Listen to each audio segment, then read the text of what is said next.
സുധാകരനെ തോൽപ്പിക്കാൻ വേണ്ടി മാർക്സിസ്റ്റുകാർ രംഗത്ത് വന്നിരിക്കുന്ന പശ്ചാത്തലത്തിൽ എന്ത് വില കൊടുത്തും അതിനെ പരാജയപ്പെടുത്താൻ മറുമരുന്ന് പ്രയോഗിക്കണമെന്ന് തീരുമാനിച്ചുകൊണ്ടാണ് സുധാകരൻ പ്ലാൻ ചെയ്തത്.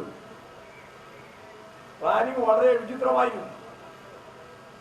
അത് ഓരോന്നുമല്ല, CPIയിൽ നിന്ന് മാറിപ്പോയിട്ടുള്ള CPIഎമ്മിൽ നിന്ന് മാറിപ്പോയിട്ടുള്ള അബ്ദുള്ളക്കുട്ടി,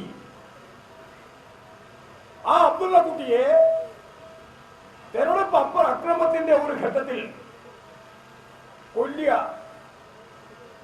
അബ്ദുള്ളക്കുട്ടിയെ കോൺഗ്രസുകാർ കൊല്ലൂല എന്നെല്ലാവർക്കും അറിയാലോ, അതാണ് ഇവരുടെ ഭാഷ്യം.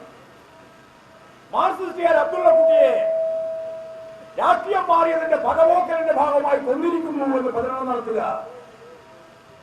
ആ പ്രചരണത്തിലൂടെ നാട്ടിലുടനീളം അക്രമം നടത്തി ജനാധിപത്യപരമായ തെരഞ്ഞെടുപ്പ് പ്രക്രിയ പൂർണ്ണമായിട്ട് അലങ്കോലപ്പെടുത്താൻ ആസൂത്രിതമായ നീക്കമാണ് ഉണ്ടായത്.